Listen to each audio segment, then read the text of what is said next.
नमस्कार, आपका स्वागत है। चलिए जानते हैं देश दुनिया की तमाम बड़ी खबरों को सिर्फ 10 मिनट में।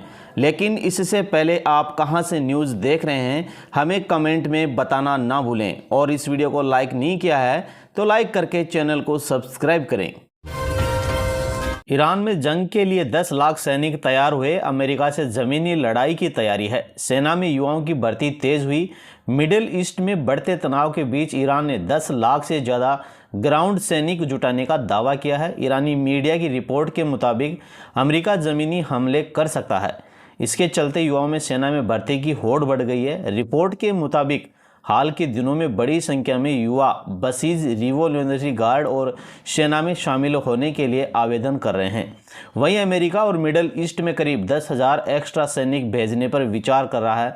वॉल स्ट्रीट जर्नल की रिपोर्ट के अनुसार रक्षा विभाग के अधिकारियों ने बताया कि इस फोर्स में पैदल सेना और बख्तरबंद गाड़ियां शामिल हो सकती हैं। और दोस्तों, आज की बड़ी खबर है, पेट्रोल डीजल पर एक्साइज ड्यूटी 10-10 रुपये घटी है। कच्चा तेल महंगा होने से कंपनियां दाम बढ़ा सकती हैं।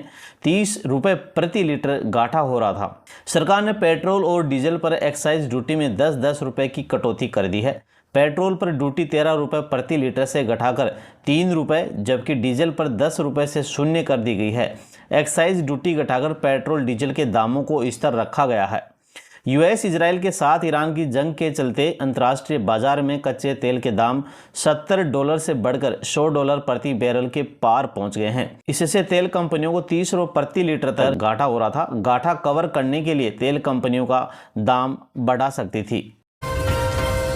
सरकार बोली देश में लॉकडाउन नहीं लगेगा, डर का माहौल न बनाए। पीएम ने कहा था जंग की चुनौती कोरोना जैसी तैयार रहना होगा। केंद्र सरकार ने शुक्रवार को कहा कि पश्चिमी एशिया संकट की वजह से देश में लॉकडाउन नहीं लगेगा। सरकार के 3 बड़े मंत्री निर्मला सीतारमण, किरेन रिजिजू और हरदीप पुरी ने बयान जारी किए। कहा कि ये सिर्फ अफवाहें हैं। रिजिजू ने कहा कि हालात काबू में हैं। पीएम मोदी खुद स्थिति पर नज़र बनाए हुए हैं। पेट्रोलियम मंत्री हरदीप सिंह पुरी ने भी कहा कि डर का माहौल न बनाएं। सरकार का लॉकडाउन लगाने का कोई इरादा नहीं है। दरअसल लॉकडाउन की अफवाह प्रधानमंत्री मोदी के 4 दिन पहले संसद में दिए गए बयान के बाद शुरू हुई थी। दरअसल लॉकडाउन की अफवाहें प्रधानमंत्री मोदी के 4 दिन बाद पहले संसद में दिए गए बयान के बाद शुरू हुई थी। उन्होंने कहा था कि इस युद्ध के कारण दुनिया में जो भी कठिन हालात बने हैं उनका प्रभाव लंबे समय तक बने रहने की आशंका है। हम कोरोना के समय भी एकजुटता से ऐसी चुनौतियों का सामना कर चुके हैं। नेपाल के नए प्रधानमंत्री को पीएम मोदी ने भेजा बधाई संदेश। कहा संबंधों को नई ऊंचाइयों पर लेकर जाएंगे। आज दोस्तों नेपाल में नए प्रधानमंत्री बन गए हैं। प्रधानमंत्री नरेंद्र मोदी ने नेपाल के नए प्रधानमंत्री बालेन्द्र शाह को पद संभालने पर बधाई दी। उन्होंने दोनों देशों के संबंधों को और मजबूत करने की इच्छा जताई। 35 वर्षीय बालेन्द्र शाह को पहले रैपर थे। नेपाल के सबसे युवा प्रधानमंत्री बन गए हैं। भारतीय फील्ड हॉकी खिलाड़ी मनप्रीत सिंह ने हॉकी इंडिया अवार्ड पर कहा कि मेरा सफ़र काफ़ी अच्छा रहा। 2012 में ओलंपिक में हम 12वें स्थान पर थे और टोक्यो ओलंपिक में हमने ब्रॉन्ज मेडल जीता। ये साल हमारे लिए महत्वपूर्ण है। वर्ल्ड कप है और एशियन गेम्स भी हैं। दोनों में अच्छा प्रदर्शन करने का प्रयास करेंगे। जम्मू कश्मीर विधानसभा में भाजपा कांग्रेस विधायकों में हाथापाई हुई। राहुल को पप्पू कहा, खामनेई की तस्वीर लहराई। सीएम अब्दुल्ला बोले ईरान पर अवैध युद्ध थोपा गया है। जम्मू कश्मीर विधानसभा में शुक्रवार को ईरान के पूर्व supreme leader Ayatollah Ali Khamenei की मौत को लेकर प्रदर्शन हुआ। नेशनल कॉन्फ्रेंस के नेता खामनेई की तस्वीर लेकर सदन के अंदर पहुंचे और प्रदर्शन में नारेबाजी की। नेशनल कॉन्फ्रेंस के नेताओं ने खामनेई के पोस्टर भी लहराए।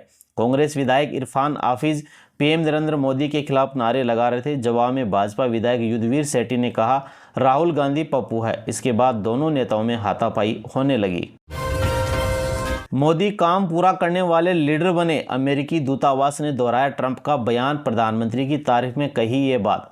पश्चिमी एशिया में चल रहे तनाव के बीच भारत में अमेरिकी दूतावास ने राष्ट्रपति डोनाल्ड ट्रंप के उस बयान को फिर से साझा किया जिसमें उन्होंने प्रधानमंत्री नरेंद्र मोदी की जमकर तारीफ की थी। दूतावास ने पीएम मोदी को एक ऐसा नेता बताया जो काम पूरा करने में विश्वास रखते हैं।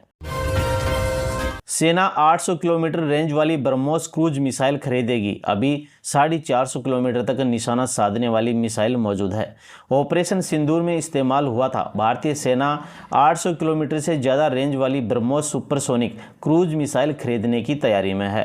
फिलहाल सेना के पास 450 किलोमीटर तक मारक अक्षमता वाली ब्रह्मोस मिसाइल मौजूद है। न्यूज एजेंसी ANI के मुताबिक रक्षा अधिकारियों ने बताया कि सेना इस नए वर्जन का बड़ा ऑर्डर देने की योजना बना रही है।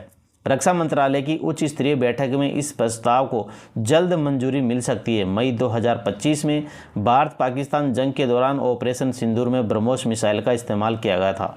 भारतीय सेनाओं ने पाकिस्तान एयरफोर्स के कई ठिकानों को निशाना बनाया था।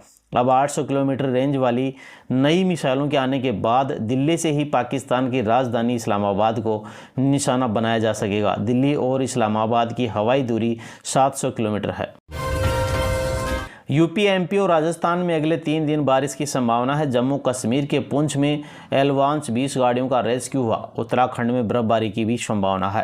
राजस्थान, मध्य प्रदेश और यूपी में आज से 3 दिन तक बारिश की संभावना है। राजस्थान में बीकानेर, चूरू, श्रीगंगानगर, हनुमानगढ़ सहित 8 जिलों में ओले गिरने का अलर्ट है।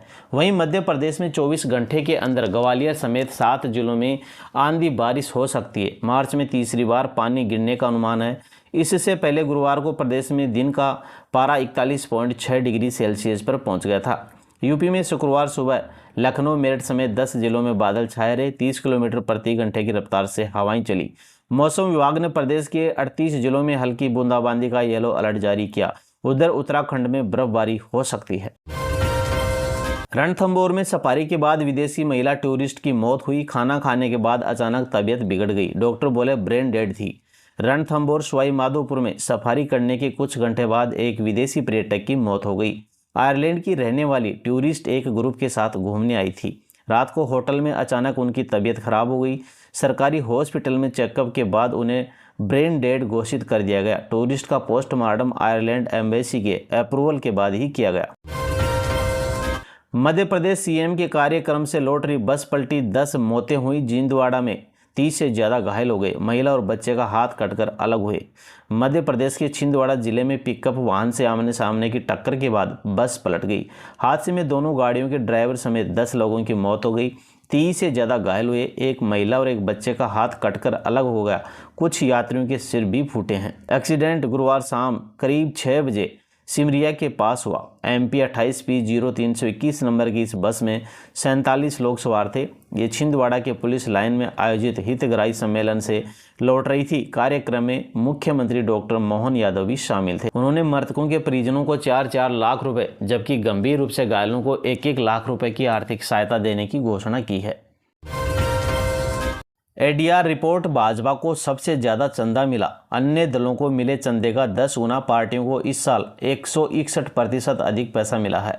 एसोसिएशन फॉर डेमोक्रेटिक रिफॉर्म्स की रिपोर्ट के अनुसार वित्त वर्ष 2024-25 में राष्ट्रीय राजनीतिक दलों को मिले चंदे में 161% की बढ़ोतरी हुई है। बीजेपी को सभी राष्ट्रीय दलों को मिलाकर मिले कुल चंदे से भी 10 गुना ज्यादा पैसा मिला है। नेपाल में बालेन शाह सबसे युवा प्रधानमंत्री बने। रेप गाकर दिया पहला मैसेज। मध्य क्षेत्र से आने वाले पहले PM हैं। नेपाल में शुक्रवार को बालेंद्र शाह ने प्रधानमंत्री पद की शपथ ले ली है। 35 साल के बालेन देश के सबसे कम उम्र के PM बने। उन्होंने सांसद पद की शपथ लेने के बाद अपना पहला संदेश रेप गाने के जरिए जारी किया, जिसमें उन्होंने भ्रष्टाचार सिस्टम में बदलाव और युवाओं का जिक्र किया। बालेन पहले काठमांडू के मेयर थे। पिछले साल दिसंबर में उन्होंने पद से इस्तीफा दे दिया था और राष्ट्रीय स्वयं पार्टी में शामिल हो गए थे। राजस्थान पुलिस हिरासत में हुई मौतों में दूसरे नंबर पर बिहार के बाद इस साल 18 मौतों के साथ टॉप सूची में शामिल है। संसद में हुआ खुलासा। राजस्थान पिछले 5 सालों में हिरासत हुई मौतों के मामले में देश के टॉप 5 राज्यों में शामिल है, जबकि 2025-26 में देश में दूसरे नंबर पर है। संसद में सवाल के जवाब में केंद्र ने बताया कि साल 2025 और 26 में राजस्थान में 15 मार्च तक हिरासत में मौतों के 18 मामले सामने आ चुके हैं। बिहार में इस अवधि में 19 मौतें हुई हैं। इस तरह राजस्थान बिहार के बाद दूसरे नंबर पर है। साल 2021 और 22 से लेकर पिछले 5 साल में राजस्थान में हिरासत में मौतों के 51 मामले सामने आ चुके हैं। हिरासत में मौतों के मामलों में राजस्थान में किसी अफसर कर्मचारी के खिलाफ कोई भी कार्रवाई नहीं हुई है। योगी को कानपुर की बच्ची ने बुलडोजर टॉय दिया, गिफ्ट लेकर सीएम हंस पड़े, कहा मन लगाकर पढ़ाई करना। सीएम योगी को शुक्रवार सुबह गोरखपुर में 5 साल की बच्ची ने बुलडोजर टॉय गिफ्ट किया। गोरखनाथ मंदिर में पहुंचने योगी ने बुलडोजर लेकर बच्ची के साथ फोटो खिंचवाई, फिर बच्ची से कहा इसे अपने साथ ले जाओ, मन लगाकर पढ़ाई करना। बच्ची का नाम यशस्विनी सिंह है। वह परिवार के साथ कानपुर से गोरखनाथ मंदिर आई थी। इसके बाद योगी ने रामनवमी पर मां सिद्धिदात्री की आराधना कर 9 कन्याओं के पांव पखारे। योगी ने बुलडोजर टॉय गिफ्ट करने वाली यशस्विनी के भी पांव पखारे, चुनरी उड़ाई और तिलक लगाया। फिर सभी कन्याओं को भोजन कराकर उपहार दिए। बिहार में आरएसएस की पहली पसंद दलित चेहरा है। यूपी, बंगाल और पंजाब साधने के लिए भाजपा खेल सकती है दाव। सम्राट सीएम रेस में बाहर। नीतीश कुमार के बाद बिहार अब नए मुख्यमंत्री की तलाश में है। पटना से दिल्ली तक सियासी गलियारों में खूब चहल पहल है और हर रोज नया नाम, नई अटकलें उड़ रही हैं। बीते 20 दिनों से अंदर खाने सीएम पद को लेकर गहमा गहमी है। अब राज्य में धीरे धीरे दलित सीएम बनने की संभावना बढ़ती जा रही है। बिहार में 19.65% आबादी दलित है।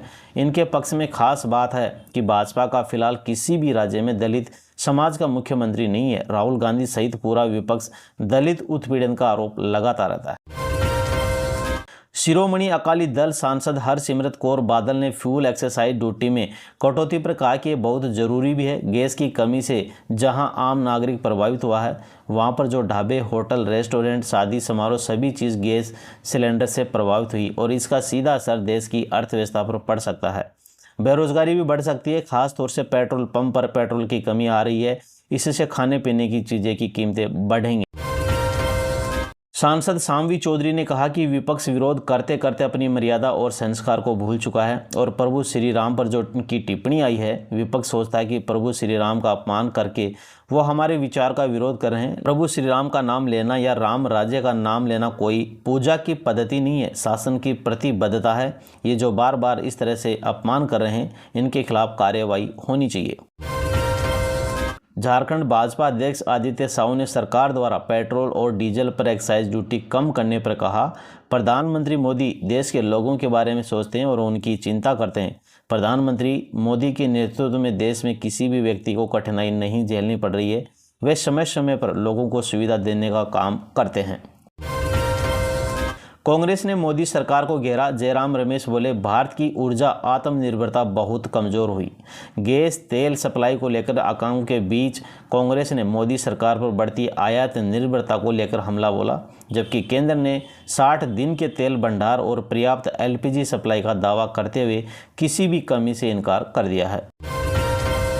परिवहन बाधित होने से बड़ा हीलियम संकट, चीप उद्योग प्रभावित, हाईटेक उद्योगों पर भी सीधा असर हो रहा है। पश्चिमी एशिया में जारी संघर्ष के कारण एक तरफा जहां पेट्रोलियम पदार्थों की आपूर्ति प्रभावित हुई है, वहीं हीलियम की भी आपूर्ति संकट के कारण प्रभावित हुई है। बता दें कि हीलियम को गैस के रूप में ले जाना मुश्किल होता है, इसलिए इसे बेहद कम तापमान पर तरल रूप में क्रायोजेनिक कंटेनरों में रखा जाता है।